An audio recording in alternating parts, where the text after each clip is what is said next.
Warahmatullahi wabarakatuh.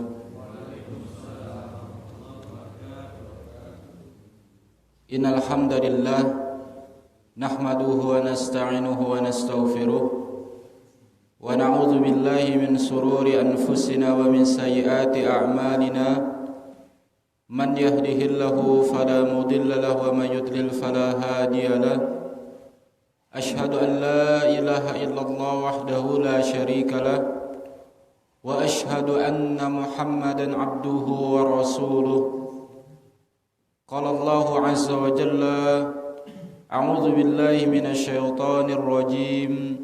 Ya ayyuhalladzina amanu taqullaha haqqa tuqatih wa la tamutunna illa wa antum muslimun.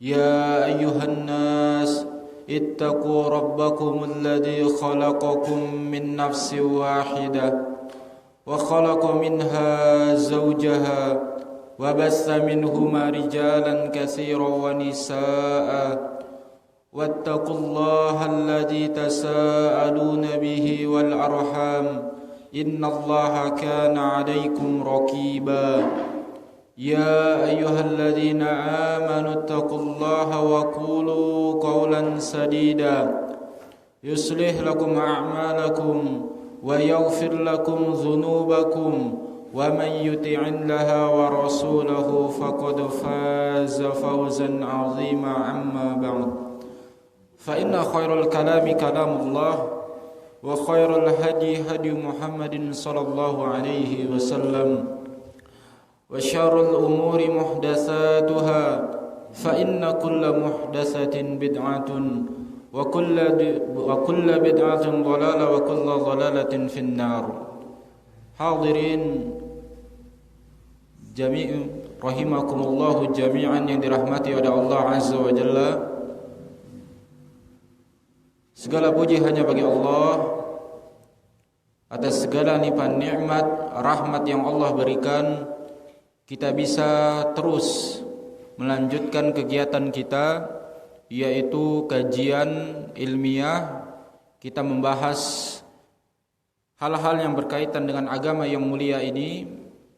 Hadirin, kita berdoa kepada Allah, semoga Allah terus memberikan kemudahan kepada kita, dan juga amalan-amalan yang kita kerjakan ini, baik yang sedikit yang kita amalkan ataupun yang banyak, itu ikhlas karena Allah azza wa jalla.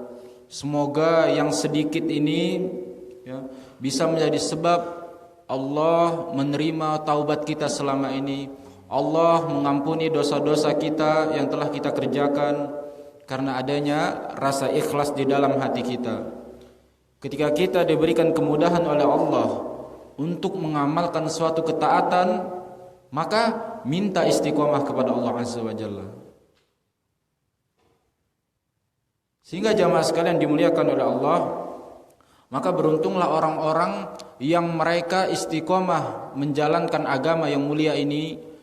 Mereka disibukkan dengan mencari ilmu-ilmu agama, mengenal kalamullah, kalamun nabi, dan juga ini semua dibangun di atas pemahaman para sahabat yang diridhoi oleh Allah azza wa jalla. Nabi SAW mengatakan, likulli amalin lahu sirrah wa fatrah, wa man kanat fatratuhu ilallahi wa rasulihi aw ila haddi faqad aflaha. Nabi SAW mengatakan, setiap amalan itu ada masa-masa semangatnya, ada waktu-waktu futurnya. Faman kanat fatratuhu, namun barang siapa yang futurnya sesuai dengan sunnahku, kata Nabi SAW, faqad aflaha, maka dia telah beruntung. Dijelaskan di sini jamaah, benar. Tabiat manusia ketika dia melakukan amalan yang rutin, ada waktu semangat dia kerjakan, ada waktu kendor semangatnya. Itu ada masa futurnya. Termasuk juga mungkin ada di antara kita atau bahkan setiap kita lah mengalami ketika kita rutin menghadiri majelis ilmu, terkadang muncul rasa futur di dalam diri kita. Muncul rasa apa? Ada malas dan semisalnya. Kemudian Rasulullah mengatakan, "Faman kanat fatratuhu ila hadi," barang siapa yang masa futurnya mengikuti sunnahku, maka dia telah beruntung. Di sini dijelaskan ya, bahwasannya dia tidak mengisi masa-masa futurnya dengan apa-apa yang bertentangan dengan perintah Allah dan Rasulnya. Seseorang kita contohkan, dia rajin mengikuti kajian-kajian sunnah, namun ketika datang masa futur, dia tidak mengerjakan maksiat yang dilarang oleh Allah dan Rasulnya. Tetapi apa? Dia mengerjakan amalan-amalan yang mubah, yang selama amalan tersebut tidak mengandung maksiat kepada Allah dan Rasulnya. Kemudian Rasulullah mengatakan, "Faman kanat fatratuhu ila ghairihi faqad halaka." Dan barang siapa yang masa futurnya selain ya di atas petunjukku, kata Nabi sallallahu alaihi wasallam, faqad halaka, maka dia telah apa? Telah celaka. Seseorang yang rajin melaksanakan salat sunnah misalkan, kemudian masa futur dia merasa malas, justru dia mengerjakan amalan-amalan maksiat. Bosan saya mengerjakan ketaatan kepada Allah. Cobalah sekali-kali saya berbuat dosa kepada Allah atau berbuat maksiat kepada Allah. Maka ini faqad halaka, kata Nabi sallallahu alaihi wasallam. Sungguh dia telah celaka. Oleh karena itu jemaah sekalian dimuliakan oleh Allah, ketika kita dirutinkan dengan amalan-amalan kebaikan, ketaatan kepada Allah, dan datang masa futur kita, jangan isi dengan hal-hal yang dilarang oleh Allah dan Rasulnya. Silakan kerjakan hal-hal yang mubah yang lain, ya, selama hal tersebut tidak diharamkan. Baik hadirin yang dirahmati oleh Allah Azza wa Jalla dan juga jamaah yang menyaksikan kajian ini, kita memohon kepada Allah semoga diberikan kemudahan baik untuk memahami ya dan juga mengamalkan apa yang akan kita bahas. Dan juga kita berharap apa-apa yang sudah kita bahas sebelumnya itu diberi kesempatan oleh Allah untuk kita amalkan, karena kita sudah mengetahui ilmunya, sudah mengetahui bagaimana tata caranya, sifatnya dan semisalnya. Dan ketahuilah bahwasannya ilmu itu dituntut untuk diamalkan. Kita amalkan apa yang sudah kita bahas di pertemuan sebelumnya. Kemudian kita isti'anah kepada Allah, bismillahirrahmanirrahim. Ya Allahumma la sahla illa ma ja'altahu sahla wa anta taj'alul hazan idza syi'ta sahla. Ya Allah, kami mohon kepadamu ya Allah kemudahan. Ya, semoga apa yang akan kita bahas ini diberikan keberkahan oleh Allah, dan juga tentunya kita diberikan kemudahan untuk memahami dan juga bisa mengamalkan. Baik, kita sama-sama membaca dan mempelajari dari kitab Shahih Fiqh Sunnah. Di pertemuan sebelumnya kita sudah membahas tentang sholat istikharah. Kemudian kita masih berada di bab sholat-sholat sunnah. Yang akan kita bahas selanjutnya adalah sholatud duha, sholat duha.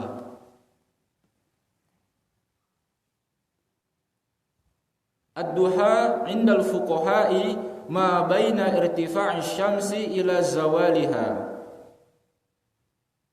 Jemaah, duha menurut ulama fikih atau fuqaha, kita sampaikan ya, kalau jemaah membaca buku kemudian di sana ditulis fuqaha, itu adalah ulama fikih. Fuqaha pakai qaf ya, fuqaha.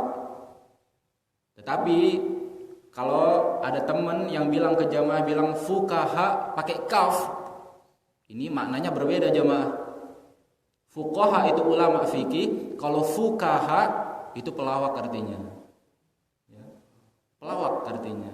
Kita dulu waktu belajar sama teman itu kadang bercandaan ya, antum ini fuqaha, bukan pakai qaf tapi pakai kaf. Fuqaha, oh artinya dia apa? Nyindir kita. Antum ini pelawak sebenarnya, bukan apa? Orang yang memahami fikih. Ini dari segi bahasa Arab ya. Berbeda satu huruf, berbeda makna ya. Fuqaha dan fuqaha.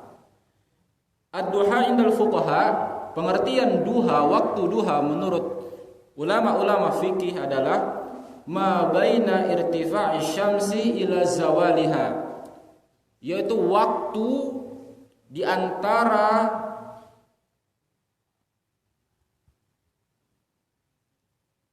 telah naiknya matahari ya, min irtifa'i syamsi, telah naiknya matahari, ila zawaliha, sampai datang waktu zawal. Jadi di sini jelaskan waktu duha itu dimulai dari ketika matahari terbit kemudian naik sedikit, maka itu sudah dimulai waktu duha dan berakhir ketika zawal atau datangnya waktu sholat zuhur. Nah, dari sini kita langsung bisa menilai kapankah dimulai melaksanakan sholat duha dan kapankah berakhir melaksanakan sholat duha. Kemudian fadlu sholatid duha, keutamaan dari sholat duha. Sabatat ahaditsun katsiratun fi fadliha, banyak hadis yang menjelaskan keutamaan dari sholat duha jamaah. Minha, diantaranya yang pertama hadis Abi Dzar radhiyallahu anhu. Abi Dzar salah seorang sahabat yang tidak dikafirkan oleh orang-orang Syiah. Abi Dzar, ya, salah seorang sahabat selain Abi Dzar, kemudian Salman Al-Farisi, ini sahabat-sahabat yang tidak dikafirkan oleh orang-orang Syiah. Namun kalau Abu Bakar, Umar, Utsman, ini mereka sangat benci terhadap Abu Bakar, Umar, Utsman, ya. Sehingga bahkan mereka sangat sensitif kalau ada orang yang namanya Abu Bakar atau Umar seperti itu, atau Aisyah. Mereka sangat membencinya. Mereka memberikan julukan kepada Umar adalah berhalanya kafir Quraisy seperti ini. Jadi Abu Dzar ini salah satu sahabat yang tidak dikafirkan oleh orang-orang Syiah. Qala Rasulullah sallallahu alaihi wasallam, Rasulullah sallallahu alaihi wasallam bersabda, yusbihu ala kulli sulama min ahadikum shadaqah. Jamaah, Nabi mengatakan setiap pagi wajib bagi setiap persendian kita untuk bersedekah. Jadi setiap manusia memiliki persendian, ya, yang jumlahnya ada yang mengatakan 360 persendian, dan setiap persendian ini wajib untuk bersedekah setiap hari. Kita harus mengeluarkan sedekahnya setiap hari. Fakullu tasbihatin shadaqah, dan setiap tasbih yang kita lakukan, ucapan subhanallah, itu bernilai sedekah. Jadi semakin kita bertasbih subhanallah, subhanallah, subhanallah, subhanallah, itu berarti kita sedang bersedekah. Ya. Kemudian wa kullu tahmidatin sedekah, dan setiap tahmid yang kita ucapkan adalah sedekah. Alhamdulillah, itu tahmid namanya. Kita memuji Allah Azza wa Jalla. Wa kullu tahlilatin sedekah, dan setiap tahlil yang kita ucapkan adalah sedekah. Tahlil ucapan la ilaha illallah, itu namanya tahlil. Wa kullu takbiratin sedekah, dan setiap takbir juga bernilai sedekah. Takbir adalah ucapan Allahu Akbar, kita mengagungkan Allah Azza wa Jalla. Wa amru bil ma'ruf sedekah, dan mengajak kepada kebaikan adalah sedekah. Wan nahyu 'anil munkar sedekah, dan mengingatkan dalam hal yang mungkar adalah sedekah. Wa yujzi'u min dzalika rak'atani yarka'uhuma minad duha, dan itu semua jamaah bisa ditutupi dengan 2 rakaat salat duha. Jadi salat duha ini, ya, bisa mencukupi semua kewajiban yang harus dikeluarkan setiap harinya dari jumlah persendian yang dimiliki oleh setiap manusia. Kita pelajari hadis ini, yaitu di sini Rasulullah mengatakan al-amru bil ma'ruf, memerintahkan kepada kebaikan, mengajak kepada kebaikan adalah sedekah. Sehingga seorang kalau ada yang dia mengajak kepada kebaikan, ya misalkan mari kita sama-sama menghadiri majelis ilmu, mari kita sama-sama duduk di majelis zikir, seolah-olah dia sedang bersedekah. Dia mengajak kepada kebaikan. Man dalla ala khairin, barang siapa yang mengajak kepada kebaikan atau menunjukkan kebaikan, fakana lahu mithlu ajri fa'ilihi la yanqusu min ajri fa'ilihi syai'an. Atau kama qala Nabi sallallahu alaihi wasallam, barang siapa yang mengajak kepada suatu kebaikan, maka dia akan mendapatkan pahala yang sama bagi pelakunya tadi, tanpa mengurangi pahala dari pelaku tersebut, pelaku amilnya tadi. Bayangkan jemaah, ketika kita menyebarkan suatu kebaikan kemudian diikuti oleh orang lain, kita nggak kenal orang tersebut, namun dia mengikuti atau mengamalkan kebaikan disebabkan apa? Karena sebab kita tadi memberitahunya, maka kita akan mendapatkan apa? Amal jariyah. Kita akan mendapatkan pahala yang sama, ya, sebagaimana yang dia amalkan. Oleh karena itu jangan bosan untuk mengajak kepada kebaikan, ya, meskipun ya kita katakan tidak ada orang yang mendengar misalkan. Namun apa? Kita berusaha al-amru bil ma'ruf, karena memerintahkan kepada kebaikan itu adalah sedekah. Kemudian an-nahyu 'anil munkar sedekah. Amar ma'ruf nahi munkar, ya, ini salah satu syariat di dalam agama kita yang mulia, dan ini bernilai sedekah. Kita ingkari yang namanya kemungkaran. Kita mampu dengan tangan kita, maka dengan tangan kita. Kita mampu dengan lisan kita, dengan lisan kita, dan juga kalau tidak mampu dengan apa? Dengan hati kita. Karena itu adalah ya, ad'aful iman, ya, tingkatan yang paling rendah untuk mengingkari kemungkaran. Saya sudah hijrah, saya sudah mempelajari ilmu ini. Namun saya melihat mungkin di keluarga saya atau teman saya, mereka masih belum memahami, mereka masih berbuat kemungkaran. Saya belum mampu untuk menjelaskan, saya belum mampu untuk apa? Mengajak mereka dan semisalnya. Sehingga terkadang saya bingung bagaimana saya harus melakukan. Maka ad'aful iman yang paling rendah yang bisa kita lakukan adalah kita ingkari dengan hati kita, jemaah. Yang pertama, kita hindarkan rasa cinta kita terhadap kemungkaran tersebut, sehingga muncul rasa benci terhadap kemungkaran.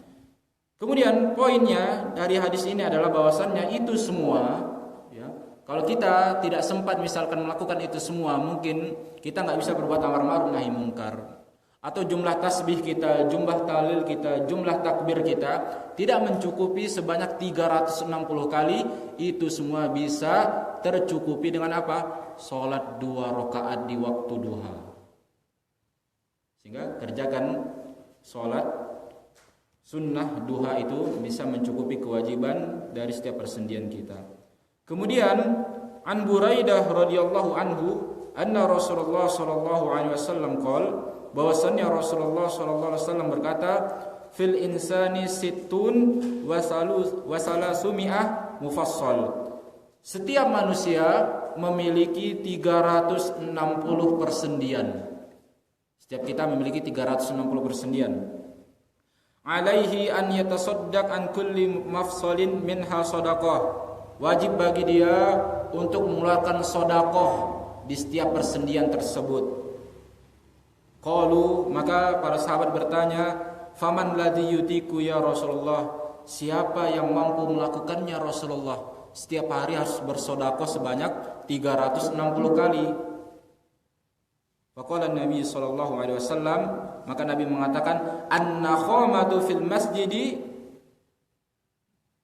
yadfanuha. Termasuk cara bersedekah adalah kita apa?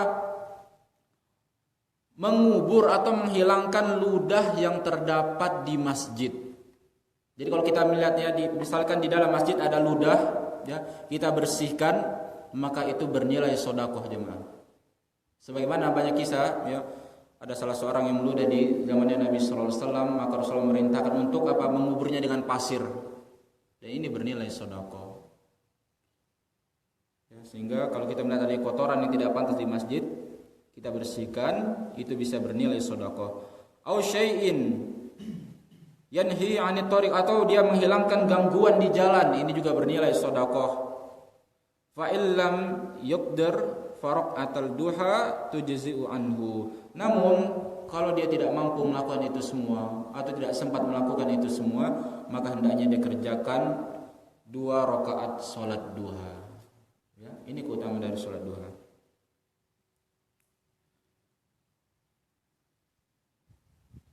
Wal hadisu yadullani ala azmi fadli salati duha.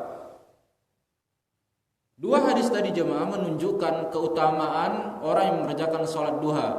Dengan salat duha berarti dia telah memenuhi hak setiap hari yang harus dia keluarkan, yaitu sedekah dari setiap jumlah persendian yang kita miliki. Hanya 2 rakaat. Itu berarti dia telah apa? Menunaikan kewajiban setiap persendian tadi, yaitu untuk bersedekah.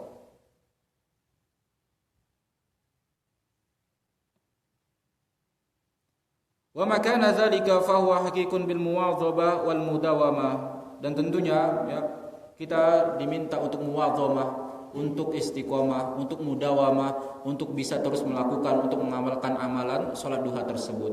Karena Nabi SAW mengatakan, inna ahabbul a'mali ilallah madama wa in qalla. Sesungguhnya amalan yang paling dicintai oleh Allah adalah amalan yang kontinu. Meskipun sedikit, 2 rakaat kita rutinkan setiap hari, ya, maka itu dicintai oleh Allah Azza wa Jalla. Dan perlu dipahami jamaah, ya, mengerjakan salat duha ini bukan ciri-ciri suatu kelompok tertentu, misalkan kalau mereka yang rajin sholat duha ini kelompoknya ini, ya, atau ini organisasi ini yang mereka rutin sholat duha, mereka tidak pernah tinggal dari sholat duha dan semisalnya. Tidak.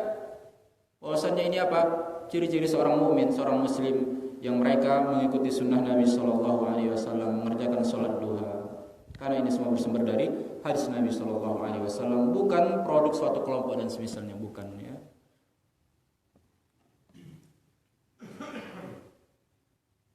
Kemudian an Zaid bin Arqam qala kharaja an-nabiy sallallahu alaihi wasallam ala ahli Quba'in wa hum yusalluna ad-duha.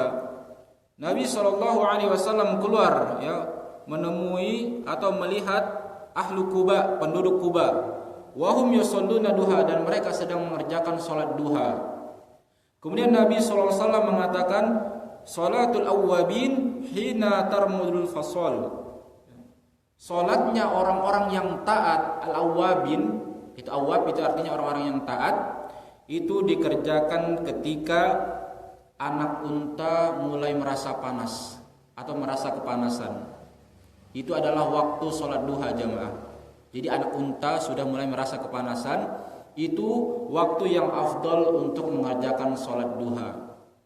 Atau bisa dilihat, ya, dijelaskan juga oleh ulama, pasir, seandainya ada pasir kalau sudah panas, ya, terkena cahaya matahari, nah itulah waktu yang afdal untuk mengerjakan sholat duha.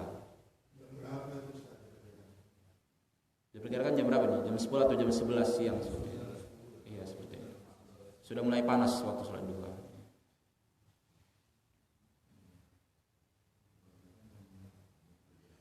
Kemudian Jabir bin Nafir an Abi Darda wa Abi Dzar an Rasulillah sallallahu alaihi wasallam anna Allah azza wa jalla qala ibnu Adam, wahai anak Adam, irka'li rakaat min awalin nahar, ya, salatlah untukku di awal hari, maka akan aku penuhi di sisa akhirnya. Di dalam hadis ini, hadis qudsi, Allah memerintahkan kita atau menganjurkan kita untuk memulai hari kita dengan salat duha, agar Allah mencukupi sisa harinya, ya, di sisa hari yang lain atau di sisa harinya ketika kita sudah mengerjakan sholat duha. Baik jamaah sekalian dimuliakan oleh Allah Azza wa Jalla. Jadi hadis-hadis tadi menjelaskan keutamaan dari sholat duha. Kemudian juga Nabi SAW mengatakan, mengkaitkan sholatnya orang-orang yang taat kepada Allah, ya, al-awwabin tadi, bahwasannya mereka mengerjakan sholat ketika anak unta mulai merasa kepanasan. Kita tadi katakan ini waktu yang afdal untuk mengerjakan sholat duha. Kemudian mungkin ada pertanyaan, bagaimana dengan orang yang bekerja seperti itu, ya? Bagaimana dengan orang yang bekerja kemudian mereka mengerjakan sholat duha dan semisalnya? Ulama menjelaskan jamaah, bagi para pekerja atau bagi para pegawai, kalau memang tidak diberikan kesempatan, misalkan dari tempat kerjanya ada waktu untuk sholat duha, maka wajibnya mereka, ya, mereka mengerjakan pekerjaannya, tidak mengambil waktu atau menyolong waktu untuk mengerjakan sholat duha. Sholat duha itu sunnah, sedangkan mengerjakan pekerjaan itu wajib. Maka dia khawatirkan dia berkhianat dengan amanah yang dibebankan kepadanya. Sehingga ketika kita dihadapkan dengan dua pilihan, yang satu pekerjaan ini wajib kita menunaikannya, ya, namanya amanah, harus dikerjakan. Sedangkan sholat duha ini sunnah. Ketika kita melalaikan waktu meskipun dengan mengerjakan sholat, berarti kita telah khianat dengan amanah tersebut. Oleh karena itu, berarti kita tidak mengerjakan amanat dan kita termasuk, ya, dikhawatirkan mengerjakan salah satu tanda orang munafik Idza tumina khana, kalau dia diberikan kepercayaan, diberikan amanah, dia berkhianat. Seperti itu. Meskipun ini salat jemaah. Tapi ini adalah salat sunnah. Namun kalau salat wajib, tentu ini lebih utama harus dilakukan seperti itu. Apalagi salat duha adalah hukumnya sunnah seperti itu. Dan juga sudah kita sampaikan tadi, lantas jalan keluarnya bagaimana? Berarti nggak bisa sholat duha dong kita, bagi para pegawai dan semisalnya. Tadi kita sampaikan, waktu sholat duha itu dimulai dari kapan? Ketika matahari sudah mulai meninggi. Ya, ulama menjelaskan ya, Syekh Utsaimin mengatakan sekitar 15 menit setelah matahari terbit. Atau bertepatan juga dengan waktu sholat syuruk. Bahkan dikatakan sholat syuruk itu ya sholat duha. Orang yang mengerjakan sholat syuruk, dia sudah mengerjakan sholat duha. Seperti itu. Ya. Karena dikerjakan di waktu duha. Sehingga mereka bisa mengerjakannya mungkin sebelum bekerja dan semisalnya. Ya. Namun intinya mereka tidak berkhianat dengan amanat yang telah dipercayakan atau dibebankan dari tempat mereka bekerja. Ya, Allahu a'lam bishawab. Baik, hukmu sholatid duha. Apa hukumnya mengerjakan sholat duha? Hukumnya adalah mustahab mutlakon. Hukumnya sunnah jemaah. Secara mutlak hukumnya sunnah. Wa yustahabbul muwadzabah 'alaiha. Namun kita lebih ditekankan untuk merutinkannya, muwadzabah. Ya, artinya di dalam bahasa Arab muwadzabah artinya rutin, terus-menerus. Kita rutinkan meskipun dia sunnah. Kalau bisa kita rutinkan amalan tersebut, karena itu amalan dicintai oleh Allah. Ya tadi hadis yang kita sampaikan tadi. Sehingga hukumnya adalah sunnah. Ya, yang mana ya sunnah? Kalau dikerjakan dia mendapatkan pahala imtithalan bi amrillah. Namun dengan niat ikhlas karena perintahnya Allah. Dan kalau ditinggalkan dia tidak berdosa.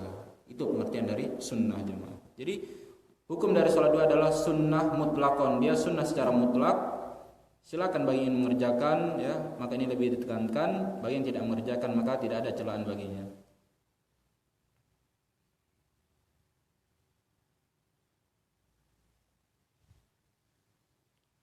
Waktu sholat duha, kapankah waktu melaksanakan sholat duha?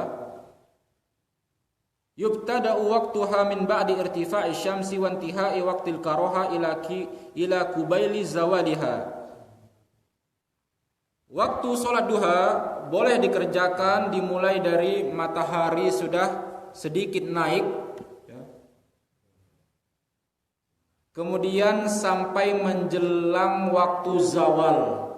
Zawal itu ketika matahari sudah mulai melenceng ke barat. Jadi ketika pertengahan, ini waktu pertengahan, waktu yang dilarang untuk melaksanakan sholat. Kemudian kalau sudah geser ke barat sedikit, ini namanya zawal jamaah, zawal syam. Ya. Dan itu sudah masuk waktu sholat zuhur. Malam yadkhul waktu nahri an indal jumhur. Sehingga waktu terakhirnya itu adalah ketika sebelum atau menjelang waktu larangan mengerjakan sholat, yaitu ketika matahari berada di tengah-tengah. Ya. Inilah pendapatnya jumhur ulama. Bahkan di sini dijelaskan wa alaihi fayubtada'u ba'da qurabati rubu' sa'ah min tulu'i syams. Dan dia bisa memulai mengerjakan salat duha seperempat jam atau 15 menit jemaahnya setelah matahari itu terbit tulu'u syams. Jadi misalkan matahari terbit jam berapa sekarang, berarti 15 menit dari situ dia boleh langsung mengerjakan salat sunnah. Wa afdal waqtiha, waktu yang paling afdal untuk mengerjakan salat duha antu akhir ila an yustaddal hur. Waktu yang afdal adalah ketika tadi hadis yang tadi, ketika anak unta mulai merasa panas. Itu waktu yang paling afdal. Ya sudah mulai merasa panas, panas itu sudah mulai terasa di kulit kita. Ini waktu yang afdal untuk mengerjakan salat duha. Di hadis Zaid bin Arqam tadi, ya, salatul awwabin hina tarmidul fasal. Salatnya orang-orang yang taat adalah ketika mereka mengerjakan di waktu anak unta mulai terasa panas tadi dari terik matahari. Ini waktu yang paling afdal untuk mengerjakan salat duha. Baik. Adadu rakaatiha, jumlah rakaatnya jemaah. La khilafa bainal qailina bi istibabi salati duha fi anna aqalliha raka'atan. Para ulama tidak berbeda pendapat. Jumlah minimal untuk mengerjakan salat duha adalah 2 rakaat. Paling sedikit salat duha itu 2 rakaat. Dan juga salat-salat sunnah siang hari itu masna-masna, ya 2 rakaat 2 rakaat. Kalau salat sunnah malam hari ada dia 1 rakaat, yaitu apa? Salat witir. Namun kalau siang hari salat sunnahnya itu 2 rakaat. Sehingga salat duha aqalluha yang paling minimal adalah 2 rakaat. Dalilnya adalah hadis dari Nabi sallallahu alaihi wasallam, yujzi'u min dzalika rak'atani yarka'uhuma minad duha. Ketika Nabi sallallahu alaihi wasallam menjelaskan bahwasannya wajib bagi kita bersedekah setiap hari, itu semua bisa ditutupi dengan apa? 2 rakaat salat duha. Ini menjadi dalil bahwasannya minimal itu 2 rakaat. Kemudian ulama berbeda pendapat jamaah, berapakah jumlah maksimal boleh mengerjakan salat duha? Al-awwal, pendapat yang pertama, aksaruha samanu rakaat, yang paling banyak itu 8 rakaat, enggak boleh lebih dari 8 rakaat. Pendapat yang pertama. Ini mazhabnya Imam Malik, kemudian mazhabnya Syafi'i, kemudian mazhabnya Imam Ahmad, bahwasannya jumlah maksimal mengerjakan sholat duha itu adalah 8 rakaat. Dalilnya adalah bahwasannya Nabi SAW dakhala baitaha yaumal fathi. Nabi SAW masuk ke dalam rumahnya pada hari Fathul Makkah, kemudian mengerjakan sholat duha sebanyak 8 rakaat. Hadis ini hadis yang sahih. Kemudian pendapat yang kedua, aksaruha isnata asyrata rakaat, 12 rakaat, paling maksimal 12 rakaat, tidak boleh lebih dari 12 rakaat. Ini adalah mazhabnya Al-Imam Abu Hanifah jamaah. Kita sampaikan di sini ya.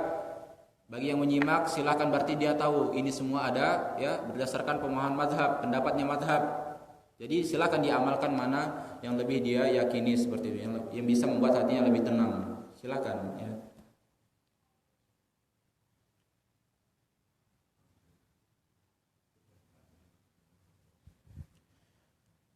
Dalilnya juga dari Anas marfu'an, secara marfu', man shallat duha sintai asyrata rakaat banallahu lahu qasran fil jannah. Ternyata hadisnya hadis dhaif, hadis lemah dalilnya. Barang siapa yang mengerjakan salat duha 12 rakaat, Allah akan membangunkan baginya istana di surga.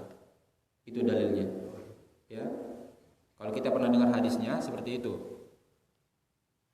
Yang sahih itu apa? 12 rakaat dari salat rawatib, ya kan? Yang kita pernah kita bahas. Man shalla sinta asyrata, ya, barang siapa mengerjakan salat sunnah rawatib 12 rakaat, maka akan Allah bangunkan apa? Istana dia di surga. Itu sahih. Namun kalau untuk salat duha, ini hadisnya dhaif, lemah. Pendapat yang ketiga, la hadda li'adadi rakaatiha, tidak ada batasan. Sebanyak apapun dia mau mengerjakan salat duha, ini dipersilahkan. Mau lebih dari 12 kali, 12 rakaat ini silahkan. Namun catatannya, yang lebih dari 2 rakaat, dia harus salam setiap kali 2 rakaat. 4 rakaat, 6 rakaat, 8 rakaat, 12 rakaat, intinya dia harus salam setiap kali selesai 2 rakaat. Bahwasanya salat sunnah itu masna-masna, salat sunnah itu 2 rakaat, 2 rakaat, 2 rakaat kata Nabi sallallahu alaihi wasallam. Jadi silakan sebanyak apapun, intinya dia salam setiap kali selesai 2 rakaat. Dan ini ya diriwayatkan dari apa? An jama'ati minas salaf, ya, dari para sahabat tabi'in tabi'ut tabi'in, bahwasannya tidak ada batasan maksimal untuk mengerjakan salat duha. Dan kalau kita ikuti pendapat yang rajih di kitab ini bahwasannya pendapat yang rajih adalah pendapat yang ketiga. Tidak ada batasan untuk mengerjakan sholat duha. Silakan jamaah. Ya. Ingin lebih dari 12 kali, 12 rakaat, 14 rakaat dan semisalnya, silakan. Dan yang terlebih lagi, yang lebih penting lagi adalah kita berdoa kepada Allah, ya Allah, beri hamba kesempatan ya Allah untuk mengerjakan sholat duha meskipun berapa? 2 rakaat setiap hari. Itu yang lebih terpenting lagi, kita berdoa kepada Allah. Ya. Kita misalkan sibuk khilaf jumlah mana yang maksimal dan semisalnya, tapi nggak kita kerjakan sholat duha, ya ini percuma. Ya. Tapi kita minta kepada Allah bahwasannya ya minimal itu, bahkan itu batasan minimal untuk mengerjakan sholat duha itu 2 rakaat. Ya. Baik jamaah sekalian dimuliakan oleh Allah. Kemudian bacaan dari sholat duha, tidak ada bacaan khusus untuk mengerjakan sholat duha. Wadduha itu artinya sumpah dengan waktu duha, dan ini adalah haknya Allah untuk bersumpah dengan waktu duha, dan ini tidak berkaitan dengan sholat duha. Jadi kalau dia ingin mengerjakan sholat duha, kemudian di rakaat pertama dia membaca misalkan asy-syams, kemudian di rakaat kedua dia membaca ad-duha, silakan. Namun tidak diwajibkan, tidak diharuskan. Yang beranggapan bahwasannya kalau nggak membaca surat duha atau surat ad-duha tadi tidak sah sholat duhanya. Tidak, karena tidak ada dalil yang menjelaskan bahwasannya sholat duha harus membaca ya, surat duha tadi, ad-duha tadi. Intinya silakan dia baca ya, surat apapun yang dia hafal ya, yang dia mampu untuk dia ingat ketika melaksanakan sholat duha.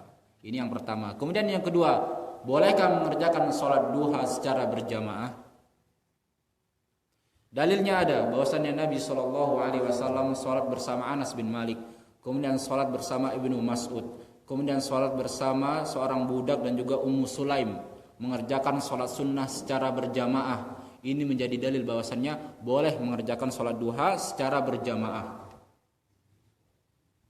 Namun ibahah ini, kebolehan ini dilakukan tidak untuk terus menerus. Ya, misalkan rutin berjamaah terus, maka ini takut tidak ada dalilnya dari Nabi Shallallahu Alaihi Wasallam. Dalil yang benar bahwasanya Nabi SAW tidak merutinkannya, hanya waktu-waktu tertentu. Ya, ketika dengan Anas bin Malik, kemudian dengan Ibnu Mas'ud tadi, ya, kemudian juga dengan seorang budak dan juga Ummu Sulaim. Ini tidak dilakukan setiap hari. Ini menunjukkan bahwasannya tidak dirutinkan untuk mengerjakan sholat duha secara berjamaah. Tapi kalau ditanya boleh nggak? Boleh, silahkan. Sekali-sekali ya, apalagi tujuannya untuk taklim terhadap anak. Seorang guru, yuk kita kumpulkan murid-murid sholat duha berjamaah untuk mengajari supaya mereka rutin mengerjakan sholat duha, maka diperbolehkan. Namun tidak untuk dilakukan terus-menerus sehingga memiliki anggapan sholat duha itu ya dikerjakan secara berjamaah.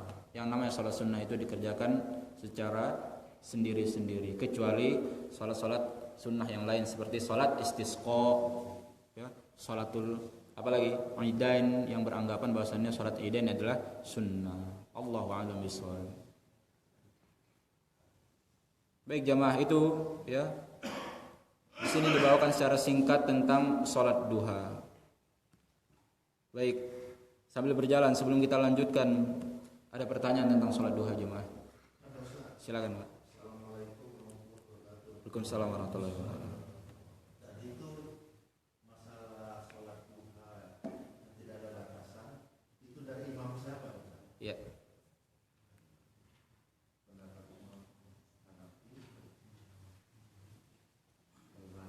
Di sini hanya disampaikan Pak, la hadda lahu tadi, tidak ada batasan tadi ya. Ini dikatakan jumhur ulama-ulama mutaqaddimin, ulama-ulama sebelum imam mazhab ini. Tidak disebutkan apakah ini Maliki, Syafi'i, Ahmad. Intinya apa, ulama-ulama sebelumnya seperti itu. Jadi bukan pendapat dari imam 4 mazhab, iya.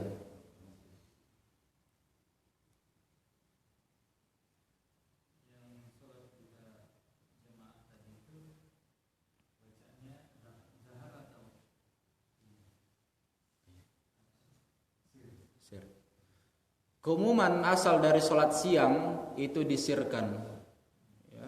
Sehingga sholat duha juga disirkan, Pak. Meskipun berjamaah itu disirkan. Bedanya dia berjamaah dari segi gerakan dan semisalnya. Namun kalau untuk bacaan disirkan.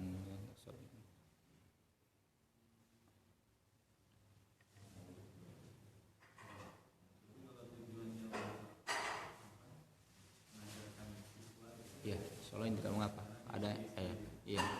Ada maslahat di situ. Taklim, mengajarkan, maka ini diperbolehkan.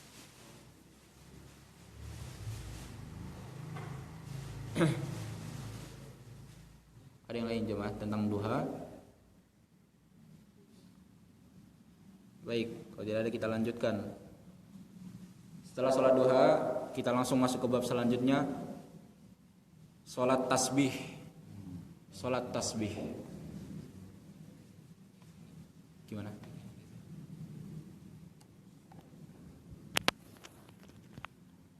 Sholat tasbih.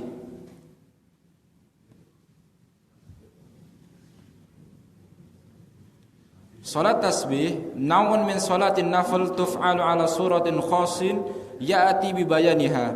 Salat tasbih adalah salah satu salat sunnah yang dilakukan secara khusus.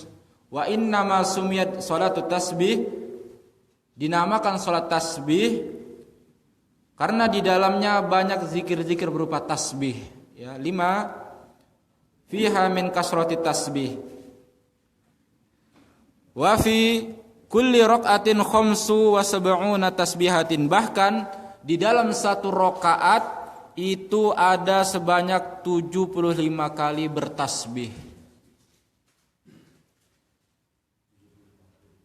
Ya, fi kulli raq'atin. Baik, sekarang kita cari apa hukumnya mengerjakan salat sunnah tasbih. Ikhtalafa ahlul ilmi fi hukmiha. Ulama berbeda pendapat jamaah tentang sholat tasbih. Sebabnya hanya satu, apakah hadis yang dibawakan ini sahih dari Nabi ataukah tidak, itu hanya sebabnya, ya. Hadisnya adalah dari Ibnu Abbas, bahwasannya Rasulullah sallallahu alaihi wasallam berkata lil Abbas bin Abdul Muttalib, ya Abbas, wahai Abbas, pamannya Nabi sallallahu alaihi wasallam, ya. Abbas bin Abdul Muttalib itu pamannya Nabi sallallahu alaihi wasallam. Maukah engkau aku beritahu sesuatu, ya? Ala adulluka ala syai'in au ya amma ala utika ala amnahuka ala uhbika ala af'aluka bika. Maukah engkau aku beritahu sesuatu? Asyru khusalin, 10 perkara. Idza anta fa'alta dzalika, kalau engkau mengerjakannya, ghafarallahu laka dzanbika awwalihi wa akhirihi qadimihi wa hadithihi. Allah akan mengampuni semua dosa-dosamu, baik yang di awal maupun yang di akhir, ya. Baik yang telah lama terjadi ataupun yang baru terjadi. Khoto'ihi wa amdihi, baik dilakukan karena lupa atau karena kesalahan atau karena sengaja. Shaghirihi wa kabirihi, baik yang besar maupun yang kecil. Sirrihi wa alaniyatihi, baik yang sembunyi maupun yang terang-terangan, maka akan diampuni oleh Allah Azza wa Jalla. Kemudian Nabi SAW mengatakan, antusolli arba'a raka'atin, engkau hendaknya mengerjakan salat 4 rakaat, taqra'u fi kulli raka'atin Fatihah, dan engkau membaca Al-Fatihah di setiap rakaat. Kemudian membaca setelah surat Al-Fatihah membaca Al-Qur'an, ya, ayat-ayat Al-Qur'an. Kemudian setelah membaca surat-surat tersebut, qulta subhanallah walhamdulillah wa la ilaha illallah wallahu akbar 15 marrah. Dan sebelum engkau ruku, engkau membaca subhanallah walhamdulillah wa la ilaha illallah wallahu akbar sebanyak 15 kali. Begitu. Setiap kali sebelum ruku membaca zikir tadi sebanyak 15 kali.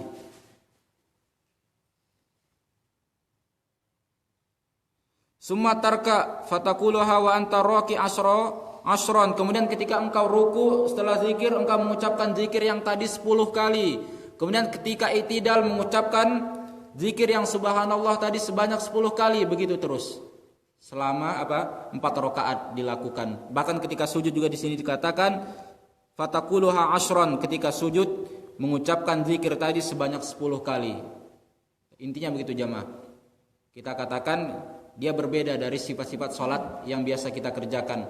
Adanya ketentuan untuk membaca tasbih 15 kali, 10 kali di setiap gerakan dari salat kita. Kemudian waqad ikhtalafa ahlul ilmi fi hukmiha ala salasati aqwalin. Sehingga para ulama berbeda pendapat tentang kesohihan hadis ini. Apakah hadisnya sahih ataukah tidak?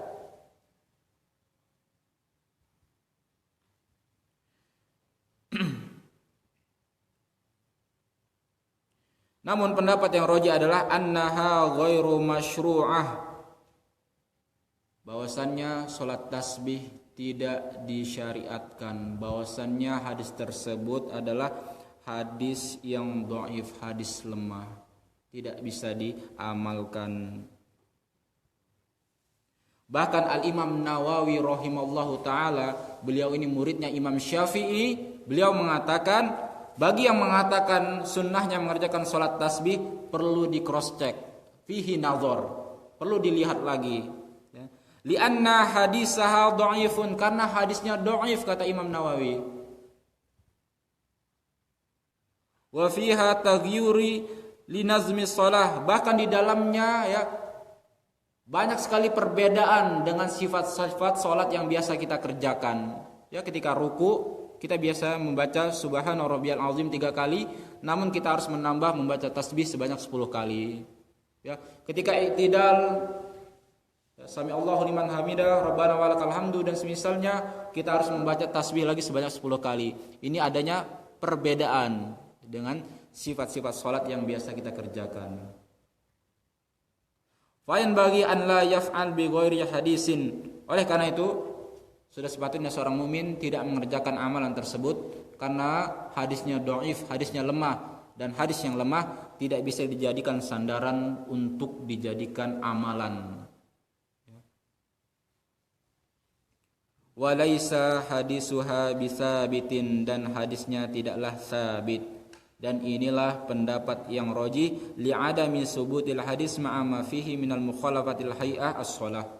Dan inilah pendapat yang rajih karena salat tasbih berbeda sekali dengan salat-salat yang biasa kita kerjakan, dan juga yang jelas sumbernya tidak sahih dari Nabi sallallahu alaihi wasallam. Bahkan ada ancaman dari Nabi sallallahu alaihi wasallam bagi orang yang sudah mengetahui suatu hadis dan ini hadisnya dhaif namun dia sembunyikan hadisnya. Man kadzdzaba alayya muta'ammidan falyatabawwa maq'adahu minan nar. Barang siapa yang berdusta atas namaku, hendaknya dia bersiap-siap mengambil tempatnya di dalam neraka. Oleh karena itu, kita tidak beramal dengan hadis yang dhaif jamaah. Arti dhaif itu, lemah itu artinya apa? Adanya sesuatu yang terputus, adanya sanad terputus, ataupun perawinya itu dianggap tidak kredibel, tidak sesuai untuk meriwayatkan suatu hadis. Itu pengertian hadis yang dhaif, sehingga tidak bisa dijadikan untuk sandaran, landasan untuk beramal. Sehingga kesimpulannya jamaah, intinya salat tasbih tidak diamalkan karena hadisnya tidak sahih. Allah a'lam bishawab.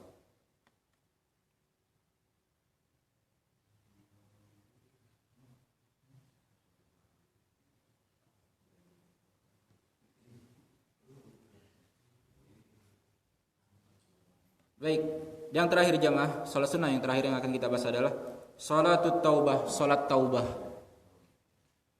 Man zallatit qadamuhu wartakaba dzunban, barang siapa yang jatuh di dalam perbuatan maksiat ataupun dosa, fa alaihi an yusari'a bit taubah, maka wajib bagi dia untuk menyegerakan bertaubat kepada Allah. Warruju' ila Allah taala, dan segera dia kembali kepada Allah azza wa jalla.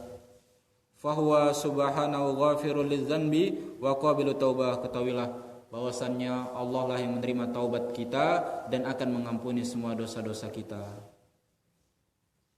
Wassalah li ajli taubah, dan salat dengan tujuan untuk bertaubat kepada Allah atau salatut taubah dari perbuatan dosa mustahabbah, itu hukumnya sunnah bittifaqil madzahibil arba'ah. Semua ulama-ulama mazhab yang 4 Imam Hanafiyah, mazhab Hanafi, mazhab Maliki, mazhab Syafi'i, mazhab Hambali ini sepakat bahwasannya salat taubah ini sunnah.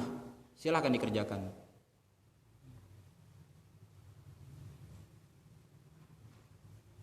Dalilnya adalah dari hadis Abu Bakar radhiyallahu anhu qala sami'tu Rasulullah sallallahu alaihi wasallam yaqul ma min rajulin yaznaba dzanban thumma yaqumu fayutahhiru thumma yusalli thumma yastaghfirullah illa ghafarallahu lahu.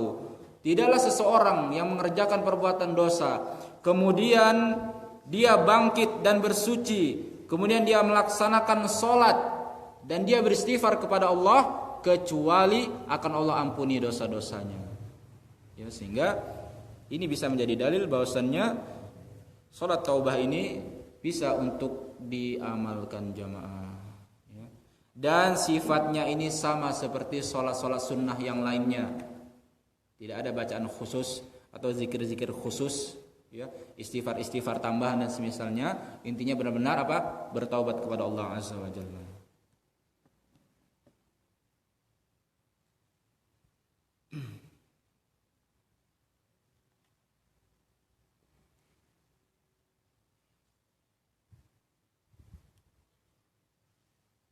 Baik.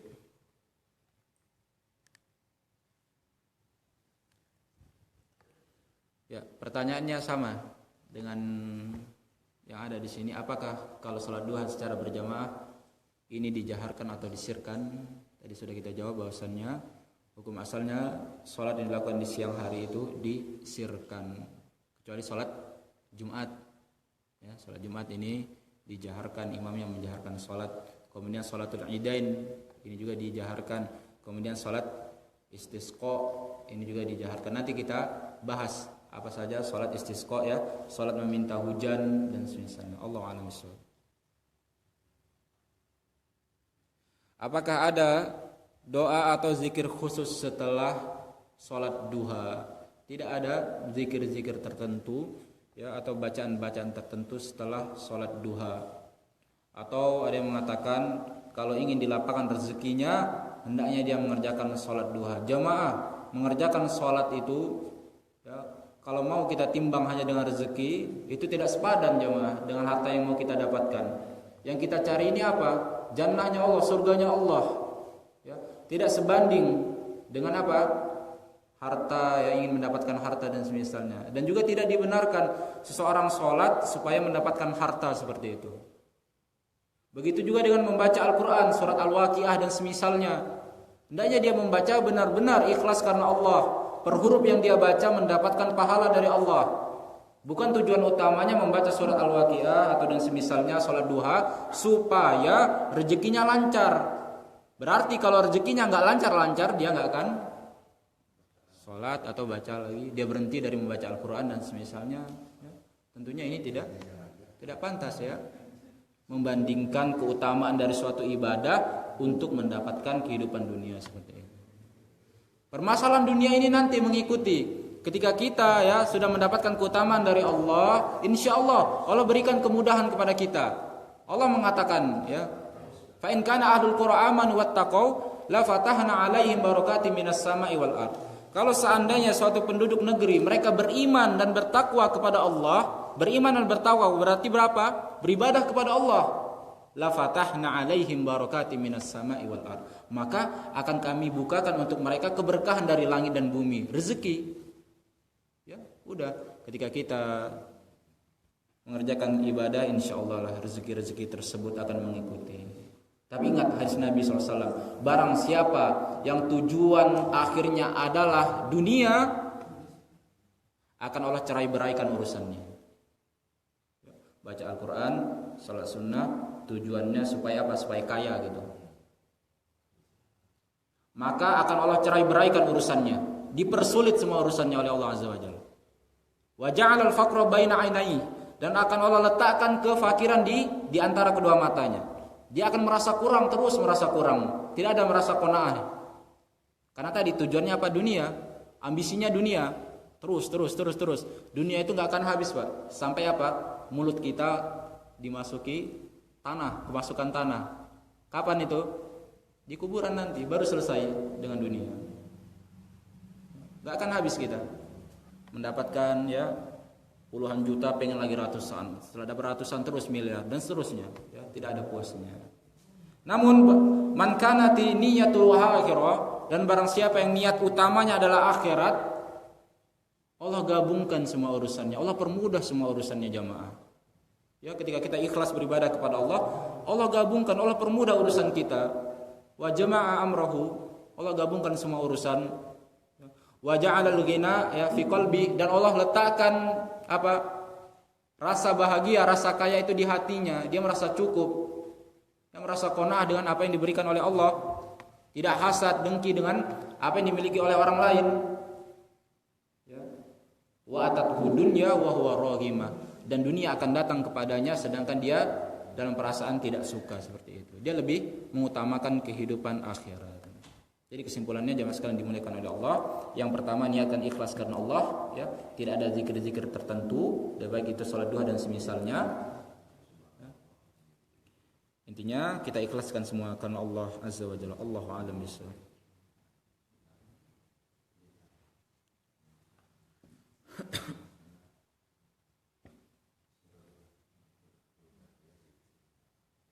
Jemaah, ada pertanyaan lain tentang sholat duha dan juga sholat tasbih?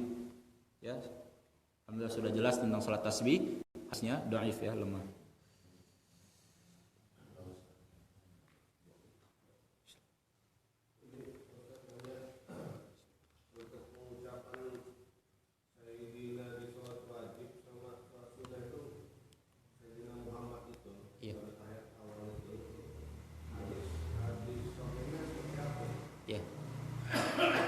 Ini namanya sholawat Ibrahimiyah, ya, sholawat Ibrahimiyah, dan inilah sholawat yang sahih dari Nabi Shallallahu Alaihi Wasallam.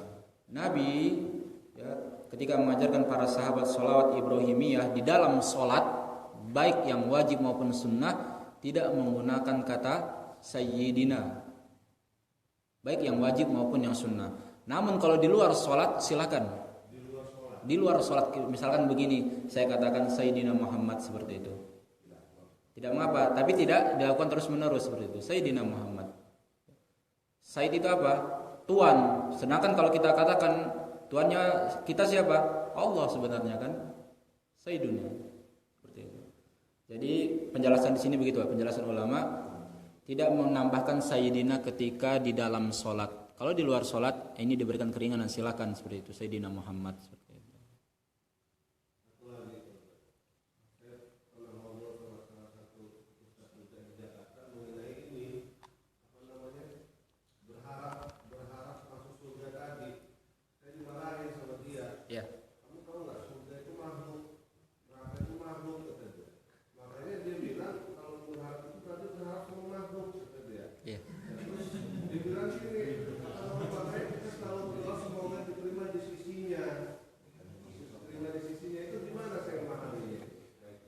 Benar, surga, neraka itu adalah makhluk, ya. Kullu ma siwallah makhluk. Segala sesuatu selain Allah adalah makhluk, benar. Namun kita beribadah di sini bukan meminta kepada surga, bukan. Kita berdoa kepada siapa? Kepada Allah. Ya Allah, aku meminta surgamu ya Allah. Itu yang benar, bukan wahai surga, ya apa? Ya minta saya masukkan ke dalammu dan semisalnya. Bukan. Benar, surga. Surga, neraka itu adalah makhluk ciptaan Allah. Semua itu ciptaan Allah adalah makhluk. Kalau sifat-sifatnya Allah bukan makhluk ya. Kalamullah, Al-Quran itu kalamullah, Allah yang berbicara, itu bukan makhluk, itu sifatnya Allah. Tapi kalau surga, neraka ini makhluk, benar. Tapi kita beribadah untuk mengharapkan surga, bukan berharap kepada surganya tadi, bukan. Kita berharap kepada Allah, ya Allah berikan hamba surga Firdaus seperti itu misalkan. Kita meminta kepada Allah, yang kita minta itu dari Allah. Yang kita minta surganya Allah. Setiap kita insya Allah memahami ketika kita berdoa ya, minta surga, yang kita minta kepada siapa? Kepada Allah kita minta. Allahumma inni as'alukal jannah, ya, wa a'udzubika min adzabin nar. Ya Allah, aku minta kepadamu surga dan dijauhkan dari neraka. Permisalannya, saya minta rezeki kepada Allah. Ya Allah, berikan saya rezeki ya Allah. Apakah saya berdoa kepada rezeki? Kepada siapa saya berdoa, Pak? Kepada Allah. Iya, benar. Ridho dan rahmatnya Allah SWT. Seorang ayah ingin punya anak, ya. Ya Allah, saya ingin punya keturunan, ya Allah. Apakah kita berdoa kepada calon anak? Apakah berdoa kepada Allah? Berdoa kepada Allah seperti itu. Kita langsung meminta kepada Allah. Meskipun yang kita minta itu adalah makhluk.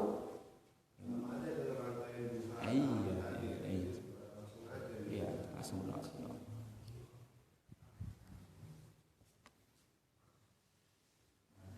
Kalau kita berdoa di waktu sujud, boleh atau tidak?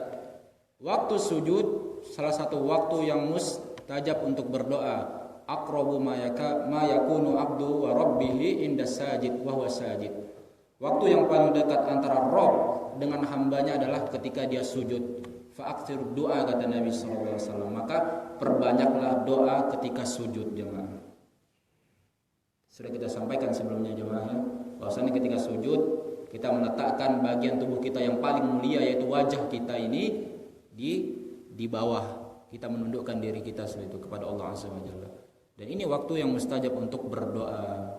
Fa'aktsirud doa, perbanyaklah doa di waktu sujud.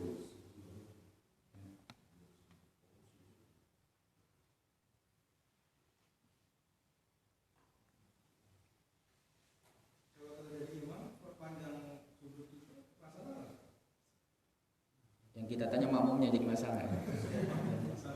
Enggak apa-apa, silakan Pak. Kalau itu hanya imam, makmum harus mengikuti ya.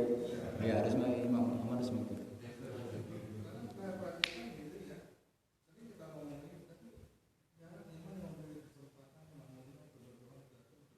Masya Allah, imam yang itu.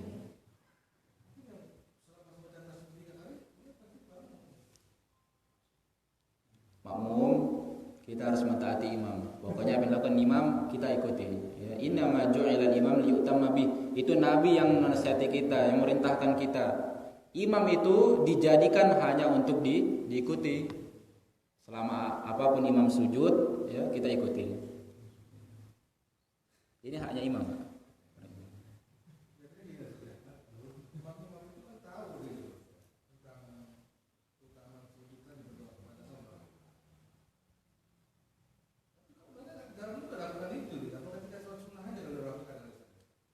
Tidak juga Pak, mungkin mereka lupa atau apa. Oh iya, menggerutu Pak, diganti dengan gerutu tadi ya. Ini imamnya kenapa ini nggak bangun-bangun gitu kan?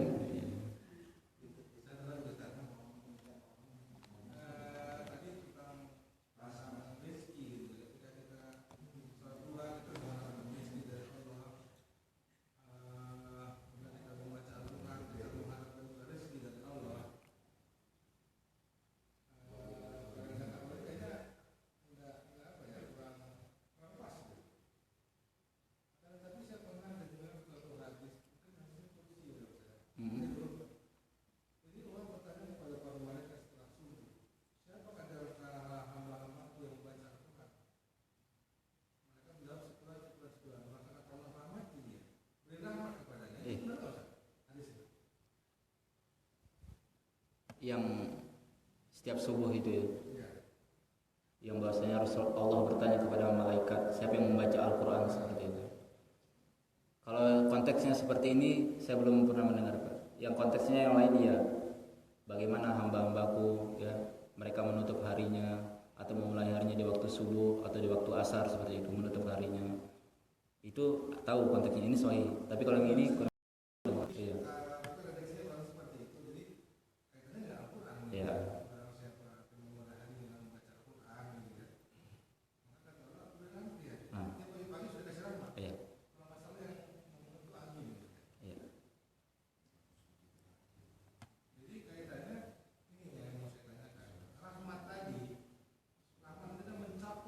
Baik.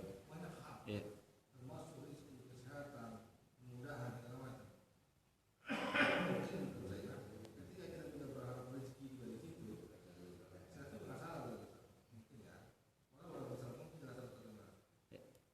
Baik. Memang benar rahmat ya, dia mencakup luas. Karena rahmat itu luas, maka jangan persempit tujuan kita tadi hanya dengan apa? Dengan harta. Sudah, kita tahu rahmat itu luas. Berarti ketika kita mendapatkan rahmat dari Allah, harta juga sudah masuk di dalamnya. Oleh karena itu jangan persempit tujuan kita hanya ke harta tadi, sehingga kita lupa yang rahmat-rahmat yang lainnya. Kesehatan, keimanan, keislaman, ihsan, kemudahan dan semisalnya. Itu rahmat dari Allah. Ya. Benar kan, tadi rahmat itu luas Pak ya. Oleh karena itu kita jangan hanya mempersempitnya di harta seperti itu. Sudah baik kita perluas, karena harta juga masuk dalam rahmatnya Allah. Allah alam bisawab seperti ini.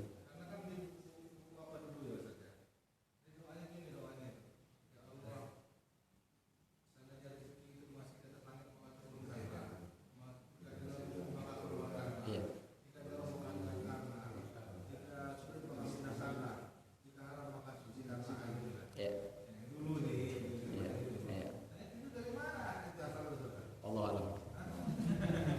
Yang sahih gini Pak, Allahumma inni as'aluka ilman nafi'an wa rizqan thayyiban. Nah, itu sahih.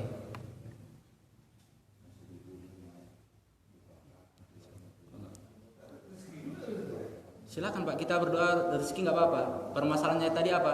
Kita mengkaitkan setelah ibadah tujuannya harta. Kalau meminta rezeki silakan jamaah, minta rezeki kepada Allah. Rasulullah mengatakan rizqan thayyiban.